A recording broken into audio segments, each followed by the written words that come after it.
Salut à tous, je fais cette petite vidéo pour du coup vous faire un petit retour sur le rallye de la Sarthe, donc la première étape du championnat de France des rallyes routiers auquel j'ai participé. Donc c'était le week-end, c'était il y a 2 semaines à peu près, 7 et le 8 mai, on est le 17 mai. Donc du coup voilà, je voulais revenir un petit peu vers vous pour vous faire un petit retour d'expérience, étant donné que c'était le premier. Il y a des gens que ça peut intéresser de savoir un petit peu comment ça se passe. Donc en même temps, au montage, je vous mettrai des petites photos, etc. Donc là, pour le coup, j'étais dans la Sarthe. Donc le rallye commence par une spéciale sur le circuit Bugatti. Je vais commencer par le début. Je vais vous présenter donc du coup les roadbooks, comment ça se passe, les cartons de pointage, les contrôles, etc. Et après, je vous raconterai un petit peu en détail tout ce qui s'est passé, parce que il s'est passé des choses. Donc premièrement, quand vous arrivez sur donc, du coup, le parc fermé, vous déchargez la moto, etc. Et vous avez un contrôle administratif à passer. Donc il faut amener le permis de conduire, la carte grise, l'assurance et la licence de compétition ou à la journée. Et donc du coup là il vérifie, etc. Il vous donne une petite enveloppe avec dedans ceci, donc pas la plaque en métal, mais le tour. Et en fait, ce qu'il faut savoir, c'est que les numéros se collent un par un. C'est pas un autocollant 184, c'est 184. Et donc du coup, voilà. Après, vous bidouillez sur votre moto, hop, comme là, pour pouvoir l'accrocher. Voilà. Une fois que vous avez vos plaques et que les vérifications administratives sont faites, vous allez au contrôle technique. Donc le contrôle technique, ils vont vérifier, grosso modo, tout ce qu'ils vérifient, c'est l'équipement. Donc une combinaison en cuir, une ou deux pièces en bon état, un casque en bon état, des gants en bon état, des bottes en bon état, enfin normal. Et ils font un petit contrôle de bruit du coup, avec un marquage, hop, 88. Voilà, donc ça c'est le nombre de décibels, qui est quand tu passes au contrôle technique. Donc ça va, la mienne est donnée pour 95 à 4000 tours. Là, 4000 tours avec l'échappement Zard, elle fait 88, donc je suis content. Ils regardent les pneus, évidemment, et après gaz. Voilà, donc elle avait été vidangée, j'avais fait une vidange du liquide de refroidissement. Elle tourne à l'eau déminéralisée, là, donc il faut que je refasse une vidange. Parce que sur certains rallyes, en fait, ils prennent une pipette et ils regardent si c'est bien de l'eau déminéralisée. Parce que le liquide de refroidissement, il est visqueux, et si en cas de chute, voilà, ça va glisser. Et donc du coup, une fois que vous avez fait tout ça et que tout est bon, vous avez donc le briefing des pilotes, où vous allez, en fait, où on va vous expliquer un petit peu le règlement particulier de chaque épreuve, des rappels généraux sur les notions justement de contrôle horaire, de contrôle de passage, les spéciales, etc. Et puis après, vous avez une feuille avec vos horaires de départ, de pré-grille et de départ. Du coup, il faut 10 minutes avant pré-grille. Et donc du coup, voilà, moi je suis parti à 7h32. Fallait que je sois en pré-grille à 7h42. Et donc du coup, voilà. Première petite galère qui m'est arrivée, c'était... Moi, je croyais que le roadbook, on nous le donnait, le rouleau, on nous le donnait. Parce que par mail, vous recevez à peu près une semaine avant le roadbook. Et moi, ce que je savais pas, c'est qu'il fallait le fabriquer soi-même, le roadbook. Donc du coup, le soir dans ma camionnette, une fois que je me suis rendu compte qu'on n'allait pas me le donner, je me suis retrouvé avec du scotch et du ciseau à me fabriquer voilà, le rouleau du roadbook. Donc, un roadbook, comment ça se présente? Ça se lit de bas en haut. Vous avez diverses indications dessus. Donc le R à Z en rouge, ça veut dire qu'il faut remettre son compteur journalier à 0. Jusque là, c'est pas très compliqué. Là, dans cette colonne-là, vous avez des indications dans le genre panneau peu visible, des choses comme ça, des observations. Là, vous avez donc la direction illustrée. En bas, en noir, vous avez le kilométrage partiel et en blanc, le kilométrage total. Voilà. Et en fait, vous passez d'une case à l'autre. C'est-à-dire que là, je suis à 0,4 Et 200 mètres plus loin, donc à mon compteur journalier 06, il faudra que je prenne à gauche au stop. Ouais, c'est ça, à gauche au stop. Voilà. Et donc du coup, le roadbook se déroule comme ça.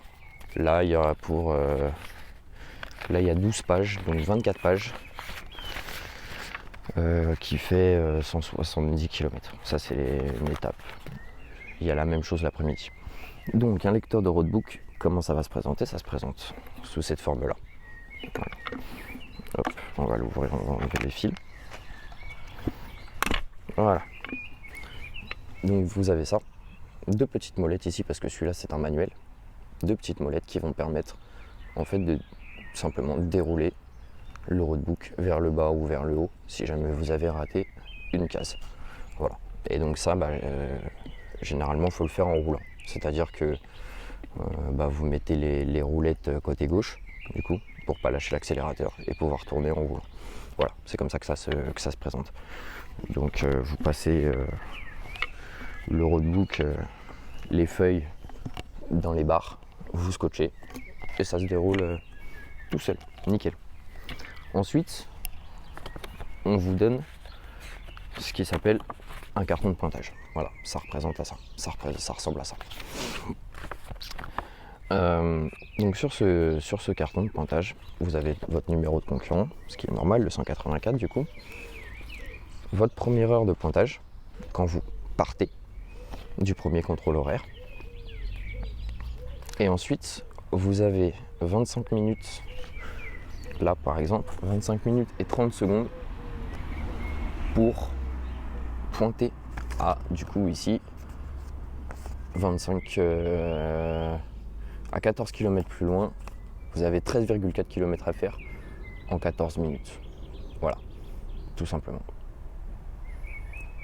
C'est aussi simple que ça. Et donc du coup, on note vos horaires d'arrivée. On colle un sticker avec le temps à la seconde près. 16h20 et 57 secondes, j'avais 25 minutes et j'ai pointé à 16h45 et 44 secondes. Donc du coup, là pour le coup, j'ai pas pris de pénalité. Au total, j'ai pris 6 minutes 30 de pénalité, ce qui, ma foi, pour une première fois, j'ai jardiné pas mal avec le roadbook, je me suis perdu, j'ai pointé avec 20 minutes de retard. Ça va encore. Mais donc du coup voilà. Donc le rallye dans la Sarthe, traditionnellement s'ouvre sur le circuit Bugatti. Donc comment ça s'est passé? C'est qu'on a donc le roadbook du matin qui nous a amené au circuit du Bugatti à partir du village étape. Là on a fait au total 6 tours.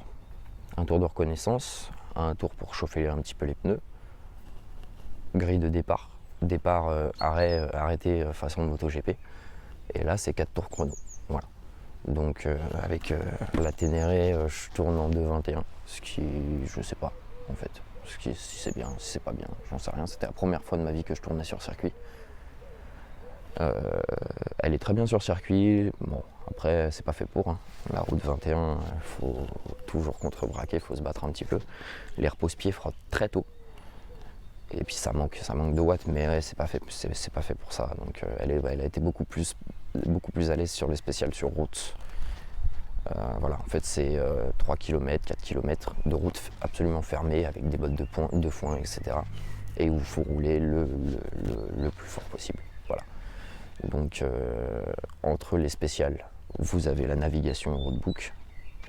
Sur le parcours, vous avez des contrôles horaires qui sont indiqués sur le roadbook, mais vous avez aussi ce qui s'appelle des contrôles de passage, qui eux ne sont pas indiqués sur le roadbook, mais sont sur le parcours, pour voir si vous trichez pas avec un GPS par exemple.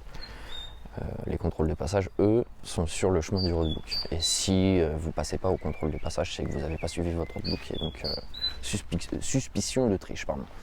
Donc moi ce qui m'est arrivé, c'est que donc, j'ai fait le matin, j'ai fait donc, le circuit Bugatti, les 2 spéciales sur route. On avait 45 minutes pour aller mettre de l'essence, manger un bout, enfin voilà, de pause entre guillemets. Je suis reparti pour l'après-midi, tout allait bien. Et puis à un moment j'étais en train justement de calculer, faut que j'arrive à telle heure, à 30 secondes près, parce que c'est les 30 secondes qui sont chiantes.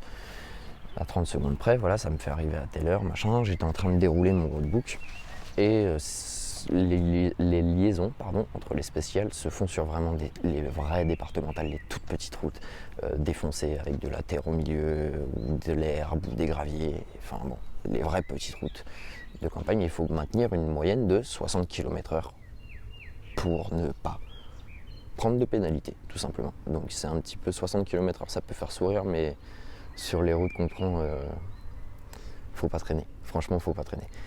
Et donc du coup, j'étais en train de dérouler mon roadbook, en train de calculer une énorme plaque de gravier à l'entrée d'un virage. Je faisais un virage comme ça, j'étais dans les champs. Donc le virage complètement dégagé, je veux dire de la visibilité, etc. La tête dans le roadbook, en train de le dérouler. J'ai perdu l'avant sur les graviers. Et voilà, entorse au pouce. Donc ce qui s'est passé, c'est que j'ai relevé la moto. J'avais cassé le support de roadbook. Donc en fait, je suis remonté sur la moto, le guidon de travers, enfin mal au doigt du coup, avec le roadbook entre les jambes à le dérouler, et sans faire exprès, peut-être 3-4 bornes plus loin, je suis tombé sur un contrôle de passage où là j'ai dit je peux pas tenir la moto en fait, tout simplement. Je pouvais plus du tout tenir la moto, donc ils ont fait, là c'est obligatoire, pour le coup c'est l'organisation, les pompiers, les gendarmes pour te faire souffler, et puis voilà. Donc très très bonne expérience, j'ai rencontré des gens franchement super. Et là le prochain c'est donc dans un mois, puisqu'on est le 17 et c'est le 18 et 19 juin. On est le 17 mai, donc c'est dans un mois pile. Je serai dans l'Ain. Et je suis en train d'essayer de bidouiller un système d'interrupteur pour pouvoir passer les phares additionnels avec les pleins phares. Parce que apparemment c'est pas possible de faire un branchement électrique, donc je vais me débrouiller à faire un interrupteur pour faire l'étape de nuit. Là je savais pas, mais on peut filmer, donc la prochaine fois vous aurez aussi des vues à la GoPro, ça peut être sympa je pense, surtout sur les spéciales. Et puis voilà, je vous dis à la prochaine, ride safe, et puis dans tous les cas vous allez avoir de mes nouvelles très vite. Salut les gars.